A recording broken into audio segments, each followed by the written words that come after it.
Hello, everybody. Thank you for tuning into the Liberty Report. With me today is Daniel McAdams. Daniel, good to see you. Good morning, Dr. Paul. Good. Guess what we're going to talk about today? Foreign policy. Yes. Very important issue. Yeah. Highly neglected by the mainstream media. That's true. And of course, having a balance of what we're supposed to do around the world and defend this country, there should be a balance. And we work from the assumption that it's way out of balance. We neglect our own country and protection of our liberties, and we're doing so much overseas, protecting our freedoms and our Constitution. I think it's a mixed bag. So we're going to talk about that issue in a different context, but in a subject we've visited before. I'm going to start by reading a headline from antiwar.com from this morning, because they keep up on this, and they've done that for a long time.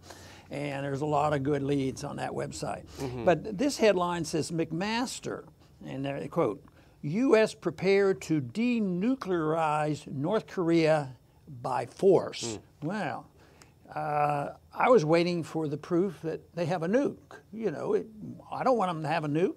I'd like a lot less people to have nukes, but when you look at it, we find out that if they have nukes, we're less likely to mess around with them. It's when they get rid of them, and we know it, then we get more aggressive. So right away, I just wonder whether they really have nuclear power that they retaliate with, even though they have a lot of conventional weapons they could retaliate if we get them messing around. But quite frankly, I haven't been convinced that they have a nuclear arsenal. I am not convinced that they have an intercontinental missile like it was announced by the media the other day. They can reach the United States now. This is a lot of hype, but once again, we're dealing with flip-flop, flip-flop. Where is he coming from now? And this implies, us, committing the first strike. Yeah. And I looked at that national security strategy the other day, and they didn't put in there that like Bush had. We believe in the first strike. A preventive war. And I think you made a comment to me at least and said, yeah, but when they don't put it in, that doesn't mean they won't do it. So I think this sort of suggests a first strike, and I don't think this is going to help us in any way to bring more peace to the world. I just don't think that even some of our advisors in the administration, some of our generals say, maybe we're overreacting on this. Yeah, and I think even within the administration, this is not going to surprise anyone. There seem to be two points of view on North Korea, because Secretary of Defense Mattis said that he doesn't believe North Korea is, quote, a capable threat to the United States. He sounds a little skeptical as to whether they have a nuclear weapon and the ability to deliver it. So there seems to be a conflict there. But, this was McMaster, the National Security Advisor for President Trump. And he was giving a press conference yesterday, and the BBC asked him, are you committed to a peaceful resolution of the North Korea situation? He said, well, of course, that's what we want, but we're not committed to a peaceful resolution. We're committed to a resolution. We have to be prepared to compel the denuclearization of North Korea without the cooperation of that regime. That seems pretty clear, saying that we are ready to strike North Korea and take away their nukes. Even when the Soviet Empire existed, I remember somebody explaining to me that because the Soviets say we're for peace on their terms, so we're for peace on our terms. Yeah. And anything that's to our benefit, and sometimes our benefit, has nothing to do with the American people or their pocketbooks or their liberties. It has to do with American national security interests, which means usually the military-industrial complex, and of course that is an outrage what goes on there and how powerful they are and how influential they are, and no matter what kind of problems we have, it seems like the bipartisan support for that spending is endless. So there's never any question on this policy that causes confrontation. Where's the coalition right now to say, why don't we tone this down a little little bit, you know, from all wings of the political spectrum, you know, like there used to be some progressive Democrats would say, hey, you know, calm down a little bit. Why are you so insecure, or are you pretending? And but the history shows that even if you do go in and you get promises, you know, and they open up their doors like Saddam Hussein did and Gaddafi, it led to a disaster for them. So who looks like a crazy man, and he's doesn't look like he'd be my best friend, but he may be more rational than a lot of people realize, that he's reacting in a geopolitical sense, that he's doing what is best in his estimation for his country. And as goofy as he is, he must still have a lot of support there. There's a lot of people there. You know, if 99% of the people thought he was crazy like Americans think he wouldn't exist, you know, so he's gotten away with this. So this is a problem that will be resolved, so I don't think we help solve the problem. Well, as a matter of fact, he has a big ally in keeping him popular in North Korea, and that's the U.S. Because the more we put sanctions on the average people, the more he can blame the United States for all their misery, and it props him up. He's the savior. But you know, something else that McMaster said at this press conference that really struck me, and it really was reminiscent of the Iraq War lead-up. He said, quote, "We're out of time with this problem." You know, and how many years since 1950, since the Korean War, have we dealt with this problem? And now all of a sudden, we're out of time with this problem. Well, don't you feel good about the fact that maybe they will calm down, because they would consult with our ally that's most involved in this, the South Koreans? So maybe the South Koreans will bring a little calming to our aggressive talk. Do you think that's likely to happen? I think it really is an interesting wild card, because, you know, the South Koreans elected a new president. This president is much less hawkish than his predecessor, Moon Jae-in, and he said in August, he said, quote, "Any military action to be taken on the Korean Peninsula requires South Korean consent." Yeah, but the big question is we might hear that, which is sensible. The big question is, what are the odds of us listening to his advice? That's where we run into a problem. It would be interesting. How far is the U.S. willing to go against its ally South Korea in striking North Korea? You know, President Moon referenced the 1953 U.S.-South Korea Defense Treaty, and he says there's a firm agreement between South Korea and the U.S. The people can be assured there will be no war, is what he said in August too. Yeah. You know, I don't think we would have to drop a nuke, or even a small one, on North Korea to let the bombs fly. And it might not take that much. I mean, how many troops would have to go in to precipitate the conflict? How many bombs has to fall, or how many special forces have to go in? But if you send in the special forces and all of a sudden they blow up a couple places and even kill the president, I don't think that's all of a sudden, you know, we killed the head of state, you know, and it'll the threat will disappear. Yeah. That is where all the risk is, and they do talk about that. Some of the generals, you know, saying, do you realize that this could be a very dangerous thing?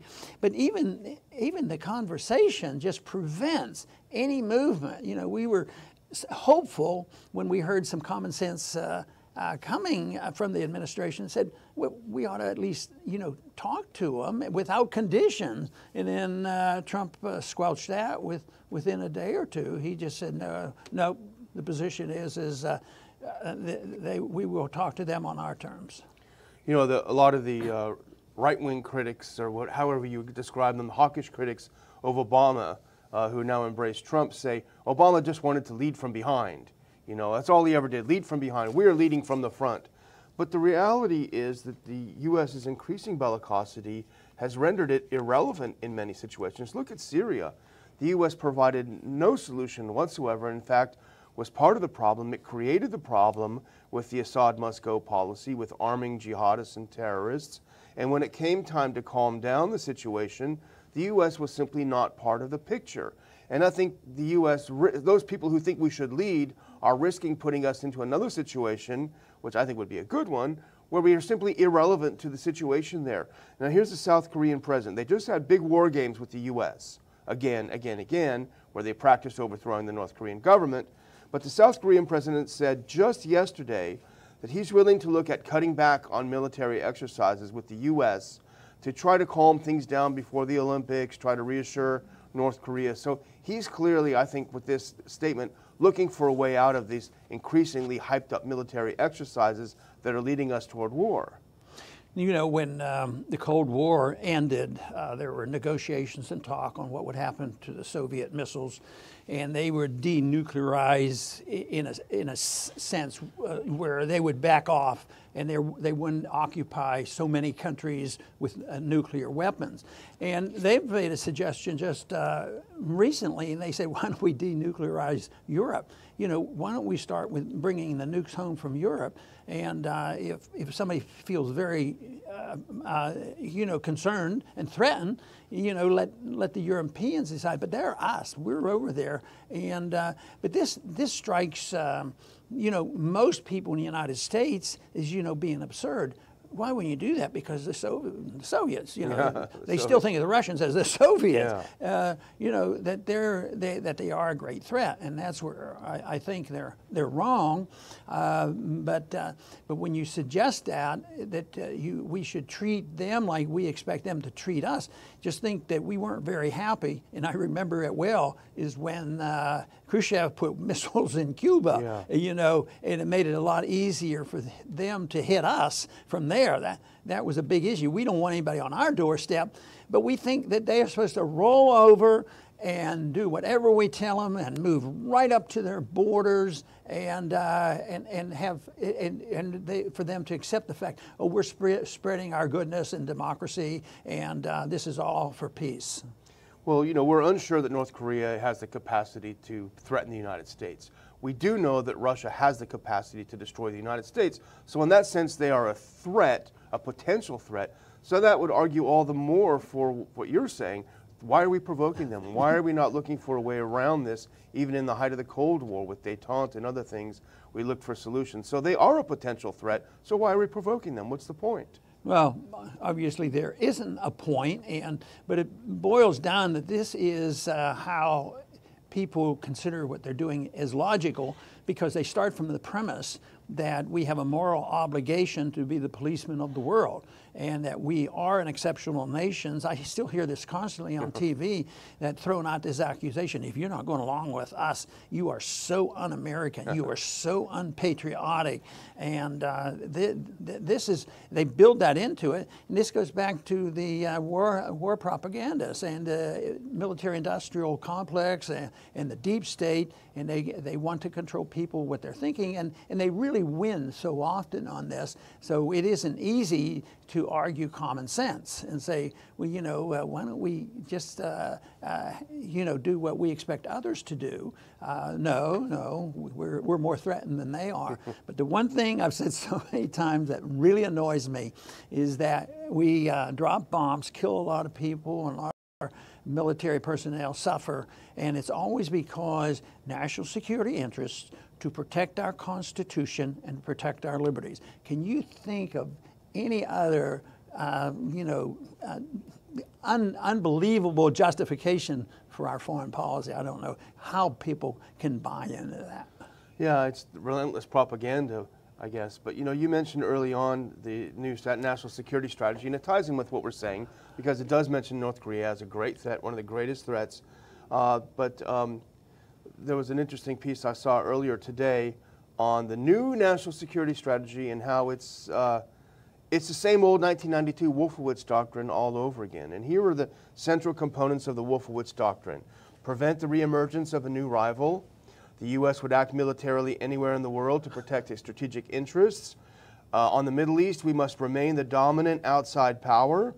In Europe, the U.S. will use NATO as a channel for its influence and focus on the Russian threat. This is 1992. the new Trump strategy is exactly the same as it's been since 1992. But in that way, they sort of deflect from our argument. They're not consistent. But it looks like That's true. it looks like the neocons are consistently winning. Yeah. I mean, we might hear the rhetoric because even both parties play it up. You know, they campaign closer to our position. I mean, whether it's Bush or Obama. Yeah. You know, they sound better. Yeah. And Trump sounds better. Sounded better, But, yeah. So you don't know whether, well, when if they get behind the scenes, the Republicans and Democrats, and sort of chuckle, we're going to fool them again. Yeah. You know, no, neither one of us are going to win, but we're going to have the same foreign policy. And that is what happened. That's too bad. Well, a final quip would be Paul Craig Roberts, who's often spot on these things, and he said in a recent column, Trump says one of the main legs of his strategy is peace through strength. What peace? What peace have we had in the last 17 years? Yeah, and I'd like to, and I've tried to modify that statement about peace through strength, because strength means military intimidation. And I'd like to say peace through common sense, and that's what we need sometimes, because I've always been pleased when an individual would come up and they've been sort of looking into non-interventionism and Austrian economics, and they'll say, well, you know, I understand it. He says, the more I hear about this, somebody will say, it just is common sense. And I'd like to think it is common sense. I'd like to think that, you know, enjoying the benefits of personal liberty and responsibility and the benefits economically, as well as the benefits of peace, is something that can be achieved through common sense. It doesn't have to be that complex. And of course, understanding and believing in the non-aggression principle of libertarianism is a good way to start. We don't have a right to force other people into doing things that they don't want to do if they're not hurting anybody. So it's non-aggression that if everybody adopted that, we'd have absolutely, you know, a perfect world, which we're not going to get. But we need to move in that direction, which would be quite a bit different if we're moving into the directions of a non-aggression principle to one of military confrontation and force. They will do this or we're going to bomb you. That's a different story. So we will continue to work on this effort to move people toward a more peaceful resolution, and expect from that, because of common sense, that there is a chance then that we would have peace and prosperity. I want to thank everybody for tuning in today to the Liberty Report. Please come back soon.